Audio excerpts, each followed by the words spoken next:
Atención fanáticos del béisbol, se encienden las alarmas en Kansas City. Cole Ragland sale lesionado, CJ Abrams vuelve con todo y hay movimientos claves en varios equipos. Aquí te lo cuento todo en pocos minutos. Vamos al grano.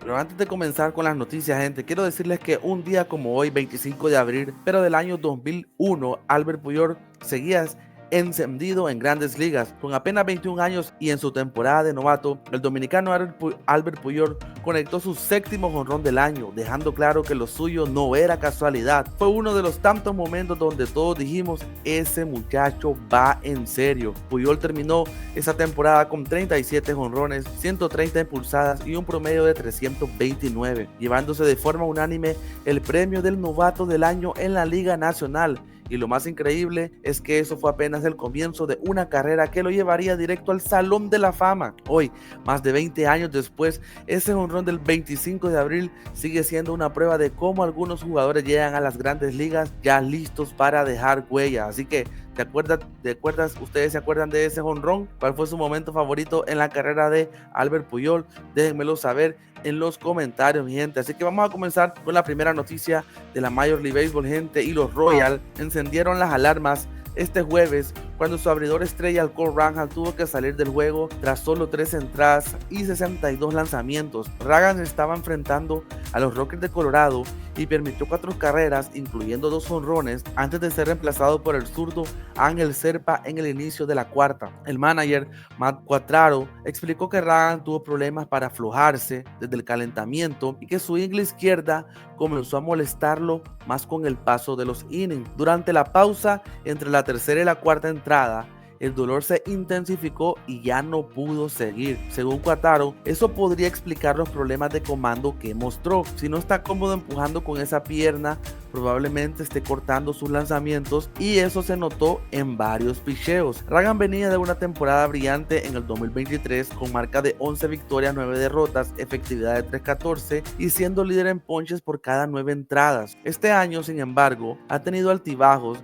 y ahora deja su efectividad en 4.40 tras 6 aperturas. El receptor Salvador Pérez fue claro y dijo, desde el bullpen se notaba que no estaba bien, no era el mismo. Lo positivo para Kansas City fue el bullpen, que se lució lanzando 6 entradas en blanco. Serpa y Steven Cruz lanzaron 2 innings cada uno, Lucas Erce dominó el octavo y Carlos Esteves se encargó del noveno para conseguir su 6º salvamento. Y en otras noticias médicas de los Kansas City Royals, les cuento que el lanzador Alex Marsh comenzará un nuevo programa de lanzamientos este viernes luego de ser detenido por molestias en el hombro. Esperan tenerlo de regreso en junio. Y el veloz jardinero Dairon Blanco, que sufrió una lesión en el tendón de Aquiles derecho, ya entrenó a tope esta semana y podría iniciar asignación de rehabilitación la próxima semana si todo sale bien. Les pregunto, ¿creen que Ragland podrá volver pronto al nivel que mostró en el 2023 o los Royals deben empezar a preocuparse? Cuéntenmelo ustedes en los comentarios, gente. También traemos otra noticia, gente, y es de CJ Abrams está de vuelta con los Nacionales. Los Nacionales recuperan una pieza clave. CJ Abrams, el campo corto All-Star, fue activado de la lista de lesionados de 10 días justo antes del juego del jueves contra los Orioles de Baltimore. Para hacerse espacio en el roster, enviaron al infielder Trey Lincecum a AAA. Abrams, de 24 años, tuvo gran inicio de temporada antes de lesionarse el 12 de abril con una distensión en el flexor de cadera derecha. En solo 11 juegos estaba bateando para 2.44 con un potente slugging de 585 y un OPS de 874. Además conectó 4 cuadrangulares, impulsó 7 carreras y se robó 4 bases.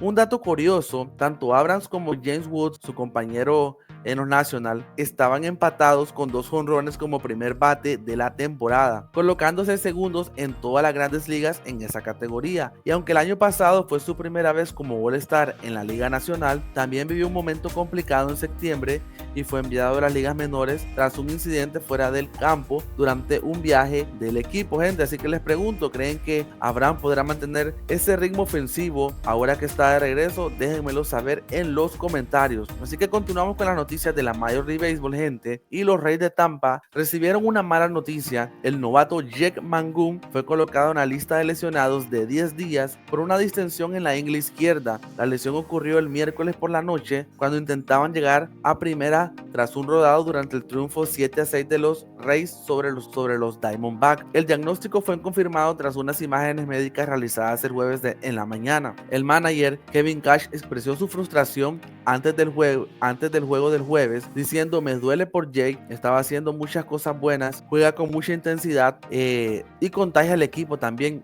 Nos emociona verlo jugar, así que saber que se va a perder tiempo es frustrante. La verdad, gente, yo tuve la oportunidad de ver a este muchacho Jake Mangum, tuve la oportunidad de verlo jugar contra los Yankees de Nueva York en ese juego. Le conectó un hit a Carlos Carrasco y se ve que el muchacho pues le está poniendo mucho de su parte, así que por ahora creen que Mangum se gana un puesto fijo en este equipo. Yo creo que sí, gente, así que vamos a estar leyendo sus comentarios, gente.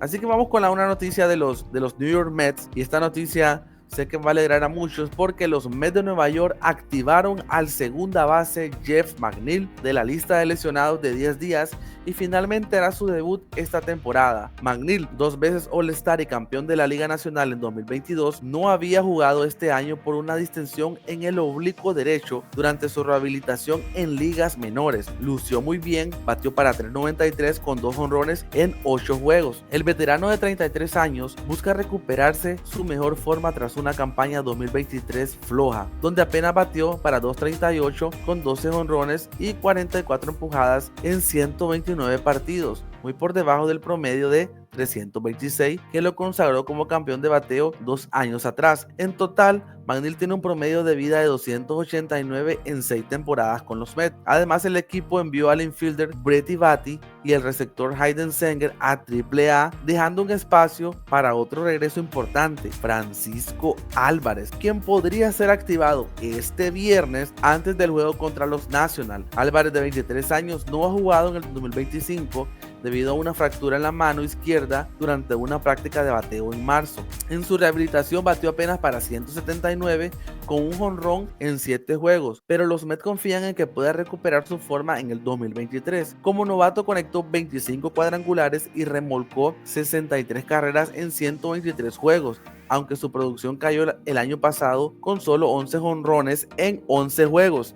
Así que les pregunto, ¿será este el reapunte que los Mets necesitaban para volver a competir en la Liga Nacional? ¿Creen que McNeil y Álvarez puedan marcar la diferencia? Déjenmelo saber abajo, gente, en los comentarios. Traigo una última noticia, quizás no es de la Major League Baseball en específico, pero creo que es una noticia que va más allá del diamante, y es que el ex MVP de la Liga Nacional, Ryan Howard, y el manager de los Padres, Mike Shell, se unieron oficialmente a la campaña para expandir el Museo de las Ligas Negras en Kansas City, un proyecto que busca honrar la historia y el legado de los peloteros afroamericanos que abrieron camino antes de la integración de las Grandes Ligas. Howard, quien ganó una serie mundial con los Phillies y conectó más de 45 jonrones en 4 temporadas distintas, recordó cómo conoció a la leyenda Buck O'Neil al inicio de su carrera.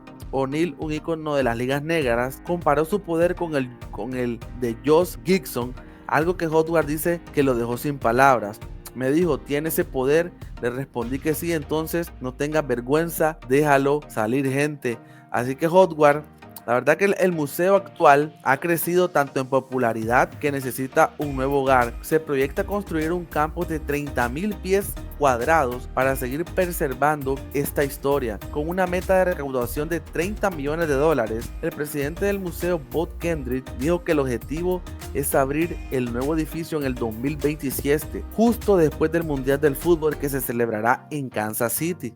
Este renovado interés de las ligas negras se debe en parte a su inclusión en el videojuego MLB The Show, y que las estadísticas de más de 2.300 jugadores fueron recientemente incorporadas al registro oficial de las Grandes Ligas. Howard enfatizó que es que los jóvenes, especialmente los niños afroamericanos, conozcan esa parte de la historia del béisbol. Tienes que poder encender la televisión y ver que alguien que se parezca a ti. Por su parte, Shell, que solía visitar el museo cuando dirigía a los Cardinals, dijo que el objetivo es claro. Hay una historia mucho más grande por contar. El museo ha logrado mucho, pero con muy pocos recursos. Este es el momento de darle el lugar que merecen. Así que, ¿qué opinan ustedes? ¿Creen que la historia de las ligas negras debería tener aún más espacio en el mundo de béisbol? Los leo en los comentarios, gente. Y bueno, gente, ¿ustedes qué creen de la lesión ya de Ragan? ¿Cambiará la temporada de los Royals?